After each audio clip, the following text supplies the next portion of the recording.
Neredeyse 4 yaşındayım. Okul çağım başlamadan okuma yazmayı söktüm. Aileme yalvarıyorum, ne olur beni okula başlatın. Mahalledeki okulun müdüründen randevu alındı. Ben çocuk aklımla bir plan yaptım. Dedim ki onu öyle bir etkileyeceğim ki beni küçük yaşta okula kabul edecek. Görüşme günü geldi. Odanın kapısı açıldı. Büyükler içeri girdi.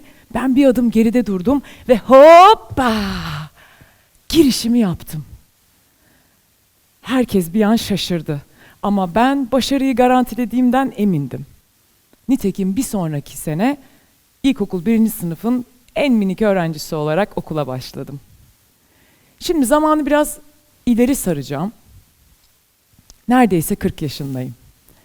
İzmir Bornova Anadolu Lisesi'nden ve Boğaziçi Üniversitesi'nden dereceyle mezun oldum. İlk girdiğim işte 8 sene çalıştım, en üst kademelere kadar yükseldim.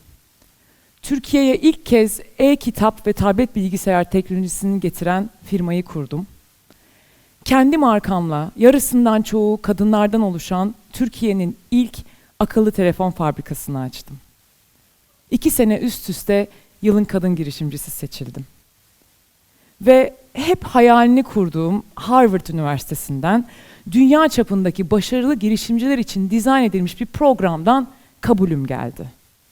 İlk derste sordular, kişisel liderlik yolculuğunuz nasıl başladı? Önce tam anlamadık, kişisel liderlik yolculuğu nedir diye sorduk. Kendinize öncülük ettiğiniz ilk an. Hayatta bir sonraki seviyeye geçmek için yaptığınız ilk şey, en eski anınız. En dipten bulup çıkarmalısınız ki sizin kişisel liderlik yolculuğunuzun özüne ulaşalım. Düşündüm ve bu paranda hikayesini anlattım. Tam buradan başlayacağız dediler. Ve kocaman bir çember çizip yine burada bitireceğiz. Ve bu süre içinde bu çemberin içini dolduracağız. Program 3 sene sürdü. Bizi iş hayatında işimize yarayacağından emin oldukları pazarlama, finans, operasyon, strateji gibi birçok konuda eğittiler. Son derste tam diplomayı vermeden önce de şunu sordular. Bugüne kadar yaptıklarının bugünden sonrası için anlamı nedir? Yani işin ile onun anlamı arasında bir köprü kurup üzerinde yürüyerek yaşamına devam etmen mümkün mü ey girişimci? Aklıma şirketteki kadın çalışanlarımızla birlikte katıldığımız bir atölye çalışması geldi. Burada amaç kadınların başarılarını fark ederek onları yüksek sesle söylemelerini sağlamaktı. Başta şunları duyduk. Yeterince iyi olmuyor, yapamıyorum, başaramıyorum, fazla yaşlıyım, fazla gencim, hastayım, engelliyim, ben yetersizim. Fakat daha sonra aynı kişiler şunları söyledi. Üniversitede parasız kaldığımda sokakta şarkı söyledim. Kalacak yerim yokken kimsesiz hayvanları besledim. Milli takıma seçilen en genç sporcu oldum. Komşumuzun kızına keman çalmayı öğretmiştim, konservatuvarı kazandı. Anladım ki hepsi zaten parandelerini atmıştı bu hayatta. Evde, işte, okulda, sahnede, sahada, hatta tarlada bile olağan liderliklerini ilan etmişti bu kadınlar. Yalnızca bu gerçeği görünür kılmak için biraz cesarete ihtiyaçları vardı. Peki biz her fırsatta korkularımızı aşmanın tek yolu bilgilenmektir mesajını veren bir firma olarak misyonumuzu bu yönde kullanabilir miydik? Şirket yöneticilerimizle bir araya geldik. Simone de Beauvoir, İkinci Cinsiyet, Virginia Woolf, Kendine Ait Bir Oda gibi kitapları okuduk. Ayn Rand romanlarındaki o kararlı karakterleri inceledik. Norma Ray'i izledik, Bergen'i izledik. Sivil toplum kuruluşları neler yapıyor araştırdık. Kendi rol modellerimizi belirledik.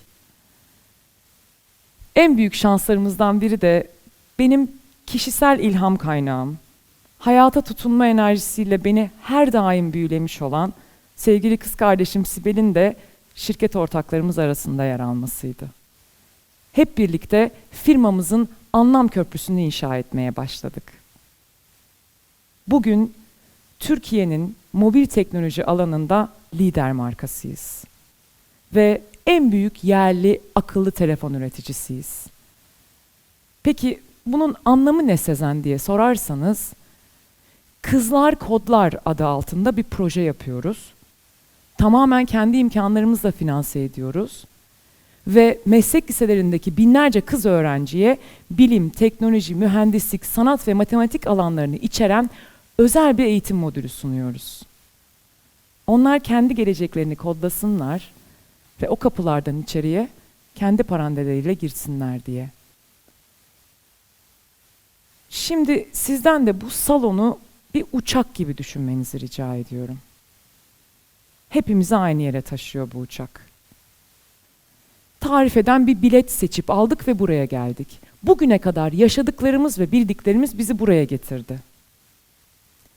Ama ben biliyorum ki hiçbirimiz bu uçağın bizi götürdüğü yere gitmek istemiyoruz. Biz hepimiz farklı farklı yerlere gitmek istiyoruz. O zaman ne yapacağız? Bu uçaktan atlayacağız. Paraşütünüz mü yok? Bugüne kadar sahip olduklarınız sizi o kadar yüksekten düşerken kurtaramaz mı?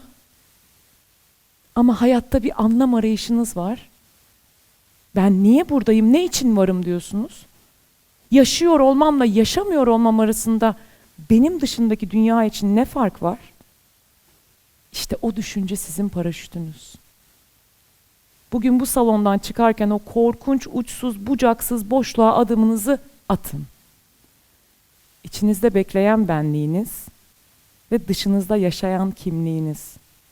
İkisinin arasında bir paraşüt açılacak.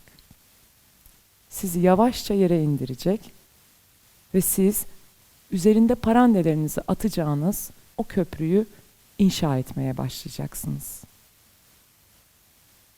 Bunu kadınlar biraz daha iyi yapacak. Çünkü evet, kadın ve erkek eşit ama kadınlar daha eşit. Teşekkürler.